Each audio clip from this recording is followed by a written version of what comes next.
Yang mau kita bahas subuh ini syarat bahagia. Karena sekarang banyak orang tidak bahagia. Siapa orang yang bahagia itu?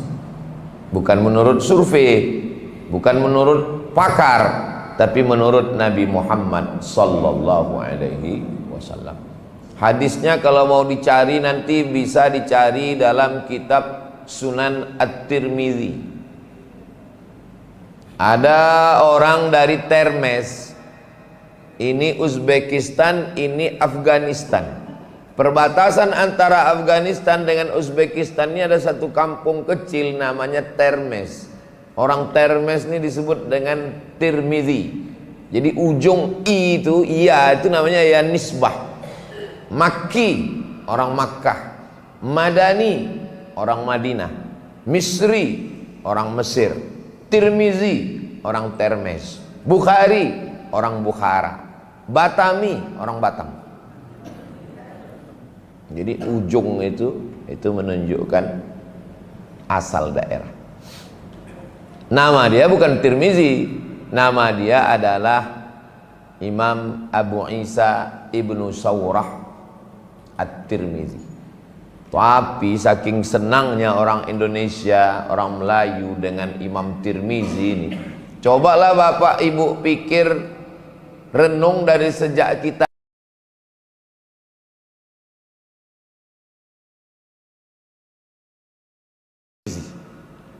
kalau saya hitung-hitung ya berapa kawan saya Tirmidzi. Adik kelas saya di Mesir Tirmidzi, sekarang ketua PKS Riau. Kepala Kemenak Riau dulu Tarmizi Tohor. Menteri Agama dulu Tarmizi Tahir. Ketua MDI DPR Tarmizi Muhammad. Saya yakin Bapak Ibu pun banyak. Ada orang ditanya, berapa orang dalam keluarga kau Tirmidzi? Mertuaku Tirmidzi, anakku Tirmidzi, Pak Ustaz. Nah, itu hebatnya Imam Tirmidzi. Dia punya kitab hadis namanya Sunan Tirmidzi. Kalau satu sunnah, kalau dua sunnatani, kalau tiga sunan. Sunan artinya sunnah-sunnah, hadis-hadis yang disusun oleh Imam At-Tirmidzi disatukan dalam satu kitab. Itulah namanya kitab Sunan At-Tirmidzi. Tapi ada ustadz yang bilang namanya bukan Sunan Tirmidzi, Jami' Tirmidzi. Namanya Sunan Tirmidzi karena kitab itu membahas tiga aspek. Di dalamnya ada akidah, di dalamnya ada fikih, di dalamnya ada hadis, maka disebut dengan Jami' At-Tirmidzi. Oh, jadi Sunan Tirmidzi dengan Jami' Tirmidzi podo sami mawon. Sama, kitabnya satu, namanya beda.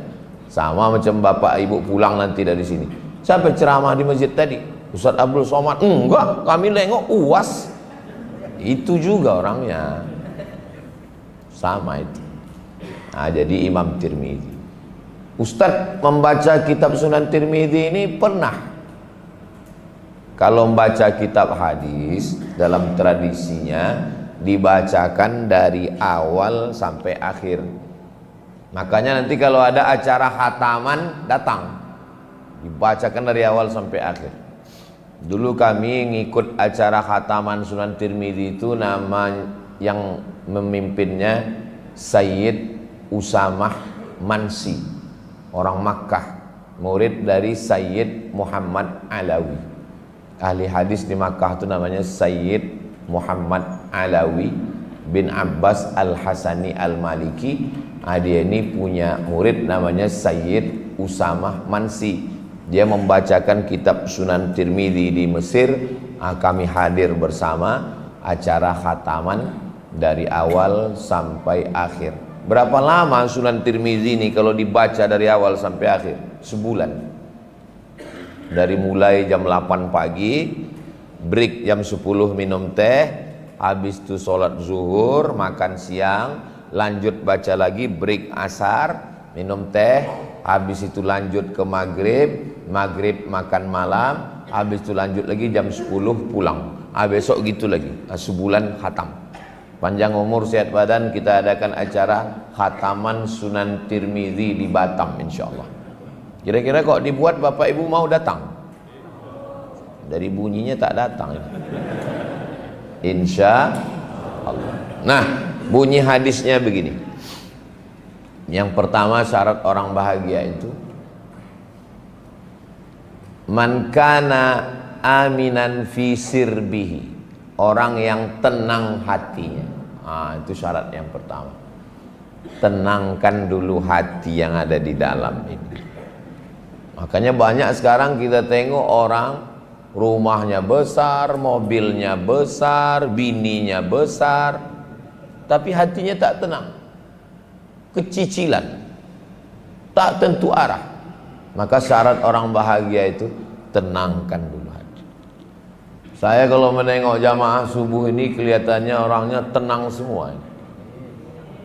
Ada kawan saya ini Pak Ustadz saking tenangnya tertunduk, itu tenang kali itu dah. Saya belum pernah lagi marah sama jamaah yang tertidur, belum. Itu yang suruh kenapa tidur? Ini kenapa bersandar? Ini kenapa dekat tiang? Belum pernah. Dengarlah ceramah saya, belum pernah. Kenapa?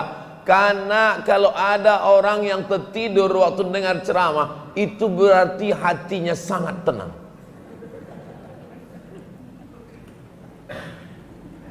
Saya jumpa sama orang kaya, mobilnya mewah, rumahnya besar, keluhan dia ke saya Pak Ustadz, apa keluhan Bapak? Saya nggak bisa tidur Pak Ustadz.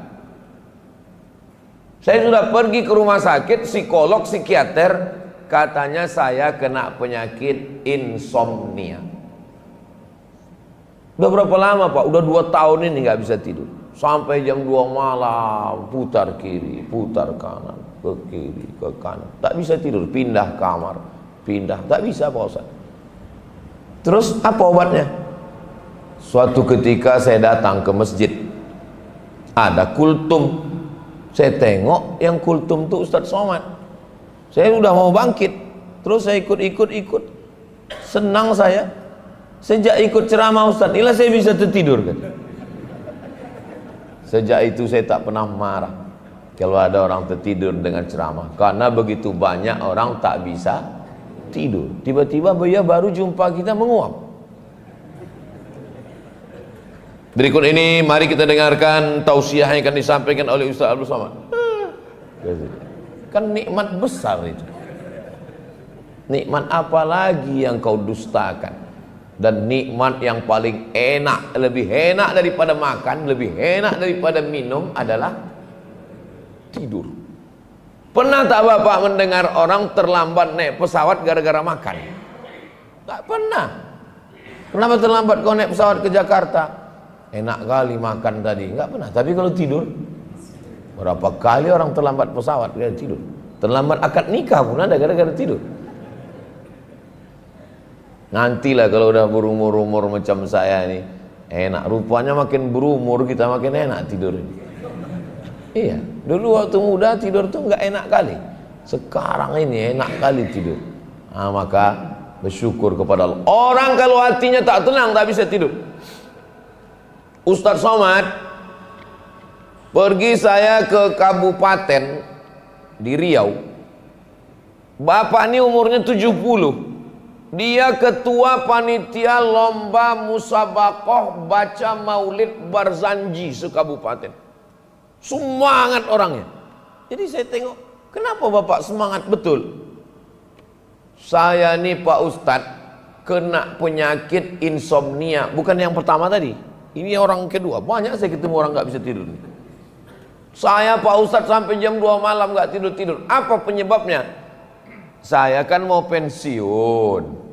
Saya belilah tanah untuk persiapan pensiun. Nanti kan gaji putus PNS. Saya tanam kebun sawit. Tanam sawit, udah buah pasir, dirawat, dipupuk, dijaga. Begitu pas mau dipanen Pak Ustadz, dipanen orang duluan. Marah saya, kenapa kau panen nih sawit saya? Dibilangnya, ini tanah saya, ini surat sertifikatnya. Rupanya tanah itu bermasalah Pak Ustadz, kena tipu saya. Sampai jam 2 malam mata saya tak bisa tidur berpikir, kenapa kau tanam sawit, kenapa kau tanam sawit, kenapa kau tanam sawit, kenapa kau tanam sawit, kenapa. Anak saya kuliah di UNRI, Universitas Riau. Kebetulan ada kajian subuh Sabtu, kajian hadis di Masjid Akramun Nas UNRI, Jalan Ronggo Warsito.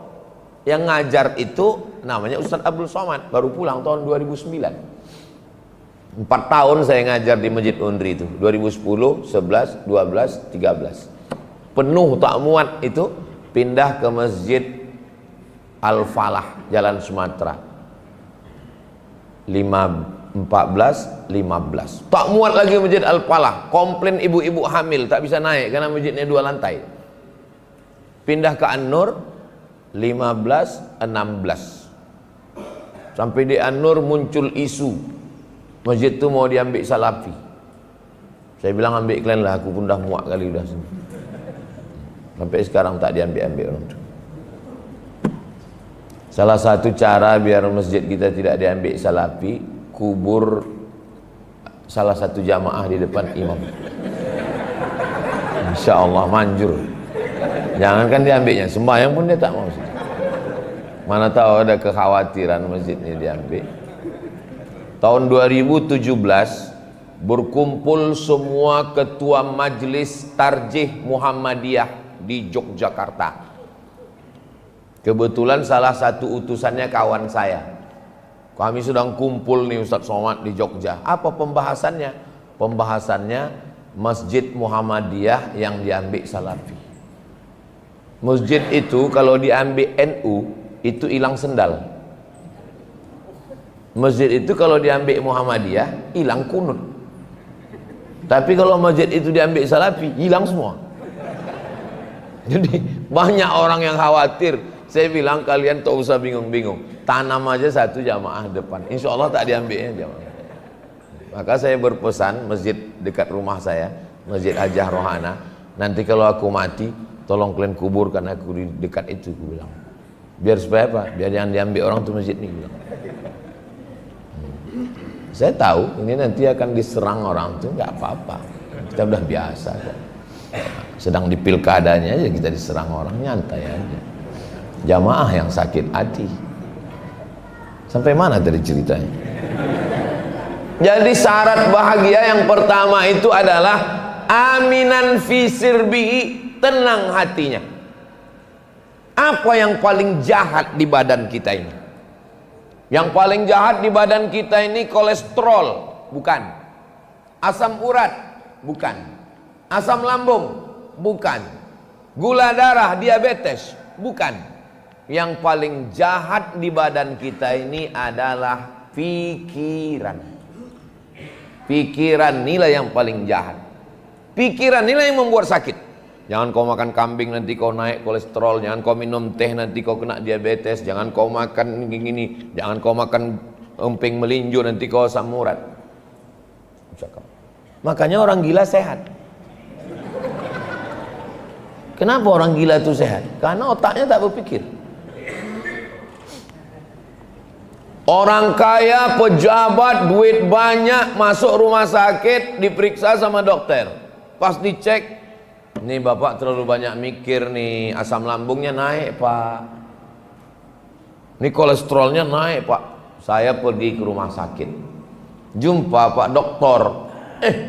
Pak dokter, dosen kawan saya dulu. Iya, apa kabar pak dokter? Alhamdulillah sehat pak Ustadz. Loh, sehat kok di rumah sakit? Mertua saya sakit kaki. Terus dicek sama dokter. Terus kata dokter itu, ibu, ini ibu kakinya sakit, luka sedikit, tapi saya lihat ada gulanya tinggi. Ini kalau terus menerus gini bu, ini nanti lukanya ini akan merayap kemana-mana nih, dipotong, diamputasi. Sekarang koma dia Pak Ustadz. Yang paling jahat di badan kita ini adalah fikir. Semakin besar kota metropolitan Jakarta, Surabaya, Bandung, Medan, semakin banyak diskotik, night club. Apa yang dicari orang diskotik karaoke itu? ingin menenangkan pikiran. Masuk ke diskotik nyanyi kemesraan ini. Saya karena di dalam masjid tak mau saya nyanyi. Kok di luar 3 album kita mainkan. Udah nyanyikan lagu kemesraan gak juga hilang. Mulai lagu masuk lagu barat. No woman no cry. Sudah masuk satu lagu kata kawan belum juga hilang. Lanjut men katanya. Nyanyikan lagi. I want to break free. Aku ingin bebas dari ikatan-ikatan ini. Udah capek aku dengan ikatan ini. Ikatan di kantor harus kejar target. Di jalan kena razia pula. Pulang ke rumah bini udah macam security. Bukan, ibu jangan tersinggung dulu. Kunci mendengar tausiah Ustaz Somad itu satu, jangan tersinggung.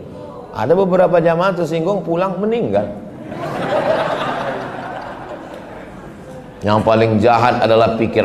Apa yang dicari orang di diskotik, night club, di kafe itu? Supaya pikiran ini berhenti. Duduk sama kawan, minum kopi, ngobrol, ngalor, ngidul, kesana kemari, berhenti pikiran kan? Balik ke rumah, baru ingat rupanya. Yang membuat jantung ini tak normal, jantung itu kalau normal detaknya. Yang membuat jantung itu tak normal 2. Yang pertama, jatuh cinta. Yang kedua, jatuh tempo.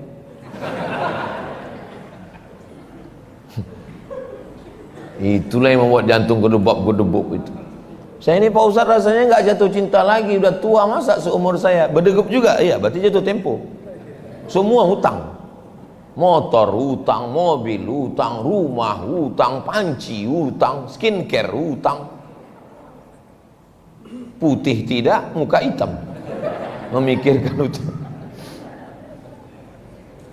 Maka macam mana cara menghentikan pikiran? Semakin besar kota, semakin hebat, semakin ramai, selalu ada namanya rumah spiritual. Apapun agama Anda, masuklah ke rumah spiritual, Anda akan tenang. Begitu masuk kita ke rumah spiritual itu, yang pertama tertulis di depannya bukan assalamualaikum, bukan welcome, tertulis besar-besar, how you can stop your mind. Bagaimana Anda bisa menghentikan pikiran? Karena pikiran ini selalu berpikir besok ini macam mana, nanti kalau aku udah pensiun makan apa, anakku macam mana, kalau aku mati biniku macam mana, ini sekolah macam mana, ini angsuran macam mana, ini macam mana, ini macam pikiran. Maka tertulis how you can stop your mind. Bagaimana Anda menghentikan pikiran? Lalu diajaklah di rumah itu mendengarkan suara gemericik air terjun. Mendengarkan suara kicau burung. Setelah itu diajak untuk menghirup aromaterapi. Daun serai, daun limau dibakar. Pejamkan mata, lupakan semua tagihan. Dengarkan gemericik air, dengarkan gemericik air, dengarkan kicau burung. Bayangkan kita sedang berada di tengah pulau yang terhampar, tidak ada apa-apa. Kita sedang menikmati alam. Anak tidak ada, istri tak ada. Tenang, tarik nafas panjang. Setelah keluar dari sini memang betul-betul tenang Pak Ustaz. Saya dari rumah spiritual tadi tenang Pak Ustaz. Begitu sampai ke rumah hancur lagi Pak Ustaz. Mau berapa lama di rumah spiritual? Orang Islam kosongkan pikiran, kosongkan. Mana bisa dikosongkan? Diajaknya kok ngosongkan pikiran, kosong. Pas sedang kosong itu datang malaikat maut. Mati kok suul khotimah. Kosong. Mati. Apa tak mati dalam kosong? Ditanya malaikat, marrab buka, kosong. Kok pikir enak? Nggak ada ngosongkan pikiran itu, nggak ada. Maka Allah sudah mengasih caranya. Bagaimana cara menenangkan pikiran? Ala bidzikrillahi tatmainnul qulub. Di mana letak ketenangan itu? Ketenangan itu letaknya bukan di sini. Ketenangan itu letaknya bukan di sini. Ketenangan itu letaknya bukan di dompet. ketenangan itu letaknya huwallazi anzalas sakinata fi qulubil mu'minin. Letaknya di sini. Sini letaknya. Berdenyut berdetak. Coba rasa di dada sebelah kiri. Nah, masih berdenyut? Kalau berdenyut kasih tahu, kalau tidak kasih tahu juga. Kain kafan udah siap. Bagaimana caranya supaya tenang? Ala bizikrillah. Banyak-banyak berzikir. Tak ada cara lain kecuali berzikir. Apa zikirnya Pak Ustaz? Terserah. Mana zikir yang Bapak Ibu paling nyaman, itu hafalkan.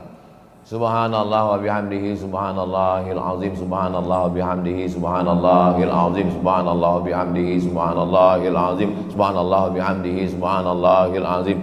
Aku Pak Ustaz yang dikasih Habib kemarin sholawat, Allahumma salli ala Sayyidina Muhammad wa ala ali Sayyidina Muhammad, Allahumma salli ala Sayyidina Muhammad wa ala ali Sayyidina Muhammad, Allahumma salli ala Sayyidina Muhammad wa ala ali Sayyidina Muhammad. Waktu sedang berzikir itu pikiran kita off, berhenti.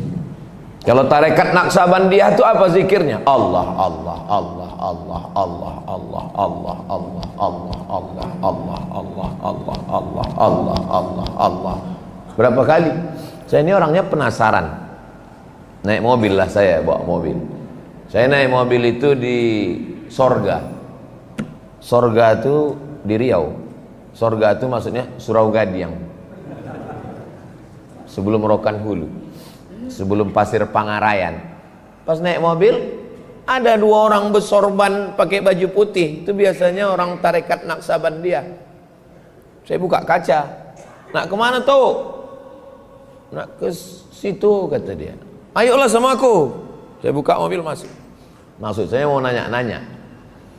Atuk pengamal tarekat Naqsabandiyah? Iyo. Kalian apa zikirnya? Allah, Allah, Allah, Allah, Allah, Allah. Satu hari berapa kali? 5 katanya. Sikit kali saya bilang. 5.000 gitu. Patutlah orang-orang tua Naqsabandiyah itu jarang kali mau ngomong, banyak cakap. Rata-rata tasbihnya tak berhenti berhenti. Allah, Allah, Allah, Allah, Allah, Allah, Allah, Allah, Allah, Allah, Allah. Ngomong tak banyak. Dari mana tuh? Dari Rohul. Sehat? Sehat. Saya dalam hati saya sejak itulah saya mau masuk tarekat Naqsabandiyah itu. Saya mau di hari tua saya kalau bisa macam inilah. Tak usah terlalu banyak kali cakap. Karena saya tengok orang makin tua makin banyak cakap. Mohon maaf ya Bapak yang udah tua ya. Pernah saya ketemu sama tokoh masyarakat kita udah tua. Ini panitia udah pusing, panitia udah ngasih kode orang tuh. Maksudnya udah Ustaz sodakallah aja lah, udah suruh. Dia tetap juga semangat. Saya dulu waktu masih muda, saya lah yang pertama. Saya udah nggak semangat lagi. Maksud saya kapan lah berhentinya tuh nih bercakap. Itulah bahayanya kalau orang tak berzikir. Saya mau di hari tua saya macam atu-atu yang di Rokan Hulu tadi, sibuk dengan 5.000 tadi yang mau dikejar. Allah, Allah, Allah, Allah. Apa kabar Ustaz Somad? Sehat. Allah, Allah. Kalau tidak, kalau saya tak sibuk dengan zikir saya di hari tua saya nanti. Sekarang umur 27. Sekarang 2024. 2034, 2044, 2054. 30 tahun lagi 2054 umur saya 77 tahun. Datang saya ke Batam ini, bapak-bapak, ibu-ibu, kalian udah meninggal semua tak ada. Saya masih ada. Jumpa saya sama anak-anak nih. Mereka inilah nanti yang jadi wali kota, jadi gubernur, jadi kepala dinas, jadi kepala kantor, jadi kapolres, jadi dandim, jadi danramil. Mereka inilah. Pas saya cerita sama mereka nih, mana nyambung lagi. Kenal kalian sama aku? Bapak siapa ya? Aku inilah Ustadz yang viral 30 tahun yang lalu. Gak tahu kalian waktu itu aku. Orang udah gak nyambung lagi. Coba kalau kita sibukkan hati kita dengan zikir kita. Mau kenal kau, mau tak kenal apa urusanku, yang penting aku sibuk dengan zikirku. Allah, Allah, Allah, Allah, Allah, Allah, Allah. Coba pilih satu zikir yang cocok. Kata Ustaz Anu, zikir yang paling bagus, afdalul zikri fa'lam annahu la ilaha illallah. Kata Habib Anu, zikir yang paling bagus solawat, Allahumma salli ala Sayyidina Muhammad. Kata Kiai Anu, zikir yang paling bagus istighfar, astaghfirullah. Terus kau mana yang kau amalkan? Itulah Pak Ustaz, sampai sekarang satu pun belum. Pilih mana yang cocok, mana yang sesuai, mana yang tertarik, amalkan. Kami minta saran dari Ustadz Somad lah, kira-kira mana yang cocok Pak Ustadz. Karena kami ini minta saran bukan cuma masalah pilkada aja Pak Ustadz, masalah zikir pun juga. Kalau masalah zikir, kata guru saya, zikir itu pilih 3. Yang pertama istighfar, yang kedua sholawat, yang ketiga la ilaha illallah. Istighfar dulu 100.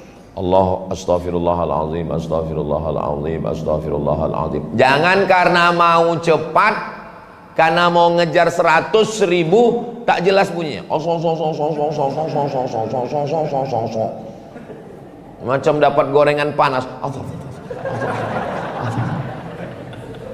Tetap slow. Astaghfirullahaladzim, astaghfirullahaladzim, astaghfirullahaladzim, astaghfirullahaladzim. Setelah itu baru sholawat. Macam cawan ini kalau dia kotor, bekas asbak, nonton bola, ngerokok tadi malam, dituang air zam-zam, tak bisa diminum zam-zamnya, kotor. Jadi macam mana? Cuci dulu. Jadi kolbu kita ini macam cawan, cuci dulu. Macam mana cara mencucinya? Istighfar, bersihkan dulu. Astaghfirullahaladzim, astaghfirullahaladzim, astaghfirullahaladzim, astaghfirullahaladzim, astaghfirullahaladzim. Setelah bersih, jangan langsung dituang air zam-zam, masih ada bau-bau sabunnya, bau mama lemon. Dilap dulu bersih. Melap bersih sucinya itu sholawat. Allahumma sholli ala Sayyidina Muhammad wa ala ali Sayyidina Muhammad. Allahumma sholli ala. Setelah bersih barulah dituangkan air zam-zam. Setelah dituang air zam-zam, air zam-zamnya itu adalah kalimah thayyibah. Afdalu dzikri fa'lam annahu la ilaha illallah, la ilaha illallah, la ilaha illallah. Kalau model zikirnya begoyang kepala. Ada orang berzikir tak begoyang kepala. La ilaha illallah, la ilaha illallah, la ilaha illallah. Kenapa ada orang yang begoyang kepala? Orang yang begoyang kepala itu pas kalimat Allahnya itu ke jantung. La ilaha illallah, mengusir hantu setan yang ada. Ini banyak orang sekarang asal berzikir goyang kepala. Pas tanya kenapa kau goyang? Entah, aku tengok orang goyang, aku goyang pula. Bukan asal goyang aja, itu ke jantung perginya itu. La ilaha illallah. Kuat. Kau tadi waktu tahlil di rumah Pak Anu, aku tengok goyang kau ke kanan. Ustaz Somad bilang ke kiri. Karena mie itu di kanan katanya. Rupanya duduk dekat pintu dapur. La ilaha illallah. Datang kipas angin kencang, berembus koran yang menutup mie itu. Nampaklah mie lidi kecil. La ilaha illallah. Itu banyak orang berzikir, mulutnya menyebut subhanallah, mulutnya menyebut alhamdulillah, mulutnya menyebut la ilaha illallah, tapi hatinya tak mengingat Allah, lalai. Makanya connect antara mulut dengan hati. Jangan sampai lain di bibir, lain di hati. Apa ayat yang dibaca imam kita tadi rakaat pertama? Inna fi khalqis samawati, penciptaan langit, wal ardi, penciptaan bumi, waqtilafil laili wan nahar, perputaran siang dan malam, la ayatin li ulil albab, itu menjadi ayat bagi orang yang punya hati. Siapa itu orang yang punya hati?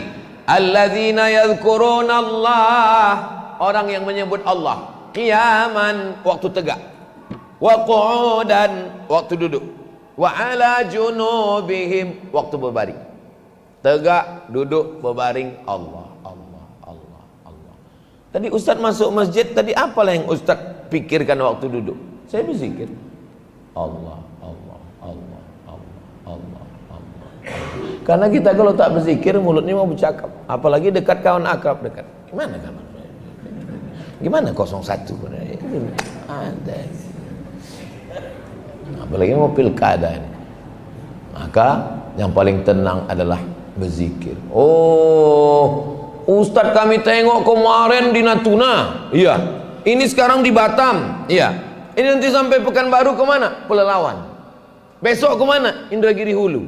Habis itu kemana? Indragiri Hilir. Habis itu kemana? Ke Lombok.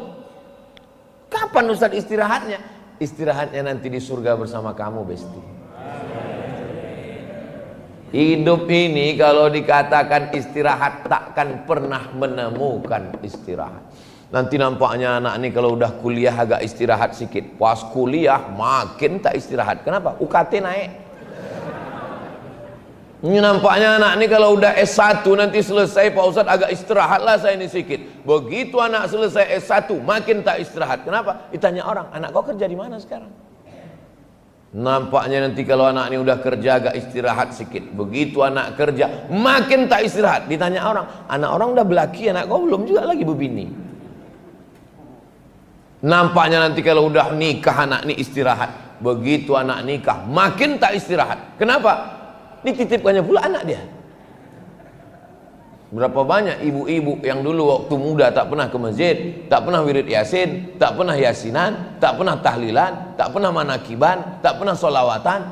Ibu anu kan udah besar anaknya, dia nggak bisa lagi Pak Ustadz. Kenapa? Cucu pula. Kapan kita menemukan ketenangan? Ketenangan adalah ketika kita khusyuk dalam zikir kepada Allah. Doakan supaya Ustadz Somad ini jangan cuma pandai ngomong, tapi juga hatinya berzikir, insya Allah. Ini syarat yang pertama, man kana aminan fi sirbihi, tenang hatinya, dan tenangnya itu adalah karena zikir. Iyalah Ustadz Somad enak begitu, Ustadz kan nggak punya masalah. Apa kau bilang? Aku tak punya masalah. Tengoklah komen-komen orang di YouTube, di Instagram itu. Aku aja yang dikomen orang. Semalam di Natuna. Saya ke Natuna bukan mau ceramah, saya bukan mau kampanye, peci pun tak aku bawa. Saya ke Natuna pakai jaket, pakai topi, saya mau bawa keluarga saya jalan-jalan. Keluar komen orang, apa komen orang? Dua Abdul Somad pun datang ke Natuna, nggak akan ngaruh. La ilaha illallah. Nah tuh, katanya Ustadz Somad hatinya tenang. Kena komen segitu aja diingat dia. Saya di handphone saya ini nggak ada masuk grup, nggak ada grup. Supaya apa? Supaya saya mau pikiran tenang.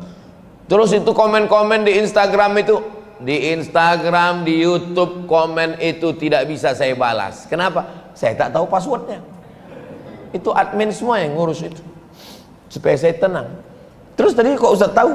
Dikirim orang pula screenshotnya. Komen-komen itu dikirim orang. Tapi nggak pernah dia masuk ke hati pikiran saya. Habis saya tengok itu, oh udahlah saya bilang. Kenapa? Allah sudah mengatur hidup saya. Dibuatnya di 2019 itu yang datang itu bukan angin utara, angin puting beliung. 2019 itu se-Indonesia nih. Bayangkanlah bazar yang paling hebat di dunia ini, Bazar Mulyono. Itulah yang menyerang saya 2019 itu. Makanya kalau ada bazar-bazar yang kecil, yang setingkat-tingkat Batam, yang tingkat KP, itu upil-upil aja. Nggak ngaruh kan. Saya nengok bazar tuh macam nengok ini. Kau mau ngejek aku?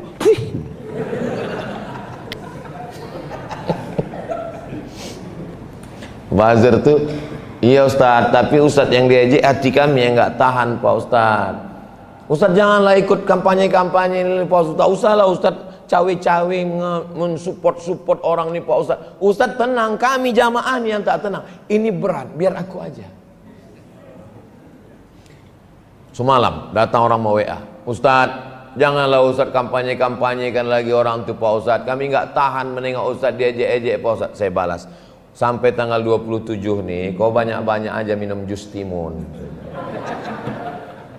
Hidup ini tak usah serius sekali. Yang perlu kita seriuskan itu adalah menenangkan hati kita. Ini masalah heboh bazar-bazar caci maki. ini cuman sampai tanggal 27 November. Pilkada ini sementara, bersahabat hingga ke surga. Bagi yang punya usaha sablon baju kaos, tolong buatkan. Biar supaya damai, buat di belakang. Pilkada sementara, bersahabat hingga ke surga. Majelis taklim masjid Baitul Azim. Coba tulis. Tapi yang punya baju kaos nanti jangan dipakai sholat Jumat. Nanti ini banyak orang sekarang pakai sholat Jumat pakai baju bertulis-tulis. Allahu Akbar. Mak 01 nih.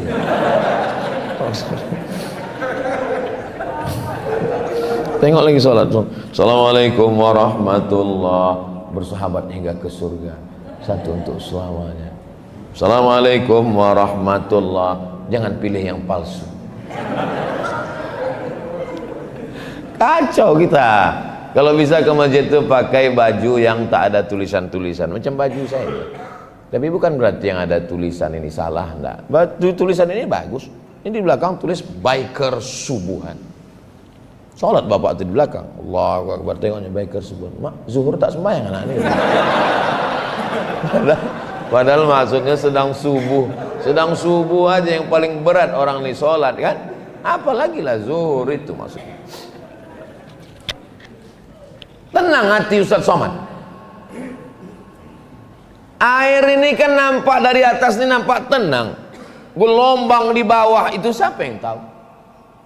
Saya jauh berjalan banyak ditengok, lama hidup banyak dirasa, macam-macam saya udah jumpa manusia. Bertamu saya ke rumah orang, sampai masuk ke dalam rumah itu tak tahu saya jalan keluar saking besarnya rumahnya. Masuk saya dari jalan ini, kemana jalan keluarnya? Di tengah rumah tuh ada taman, saking kan hebatnya. Tiba-tiba saya dibawanya masuk ke dalam kamarnya. Bisa Ustaz masuk ke dalam kamar? Bisa.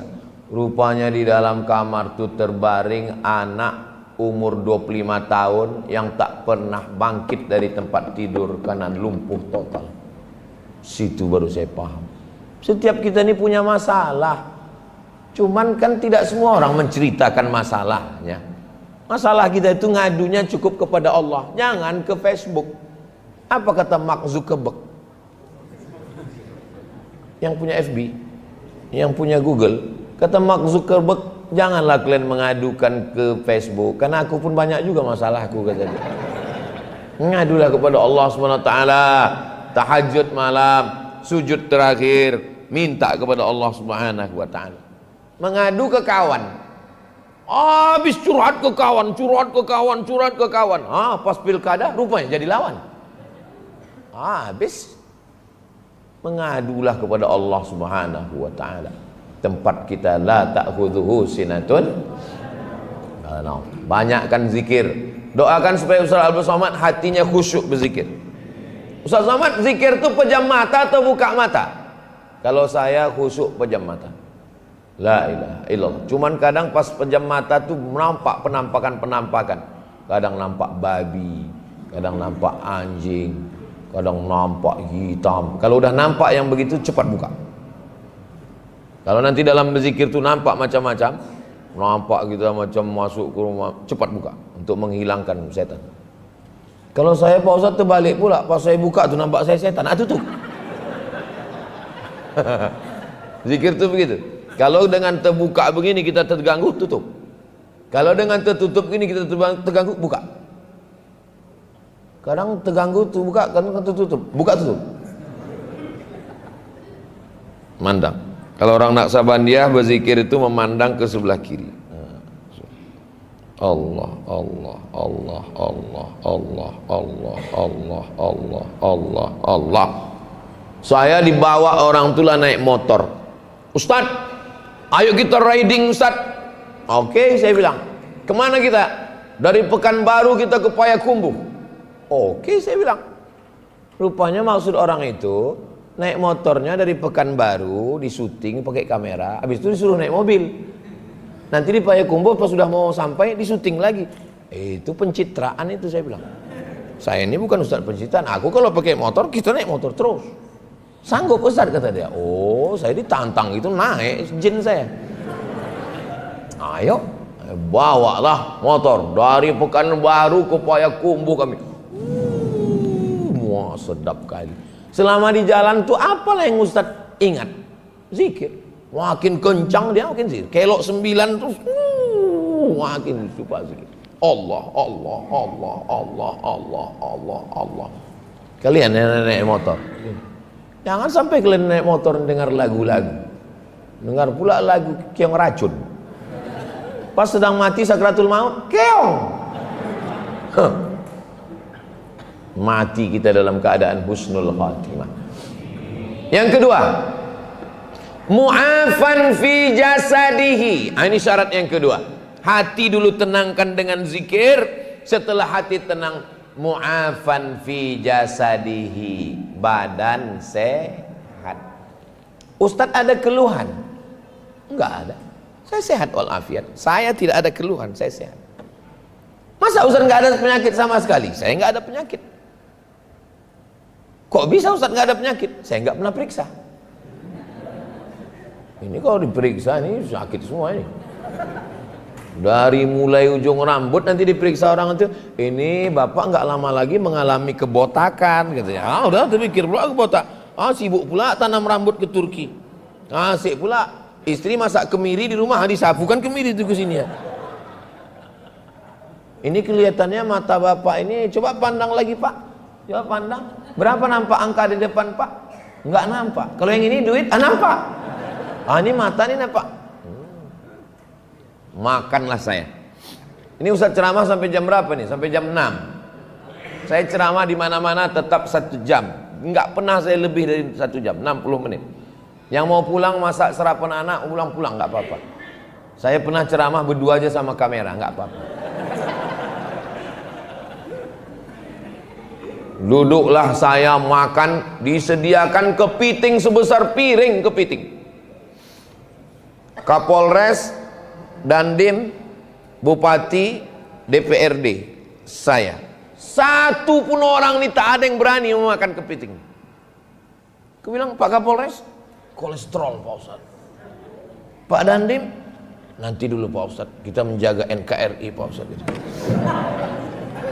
Kuajarkan kalian semua doa biar supaya ini tak mengamuk kepiting. Apa doanya Pak Ustaz? Bismillahilladzi la yadurru ma'asmihi syai'un fil ardi wala fis sama. Kusebut, apalah nak kita doa.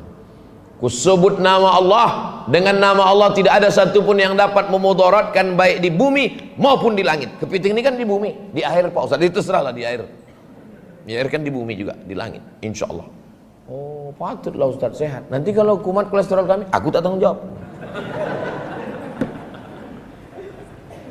Saya sampai sekarang kalau ditanya orang, ada pantangan Ustaz? Ada. Pantang apa? Pantang dekat. Yang penting badan sehat. Saya jumpa sama dokter.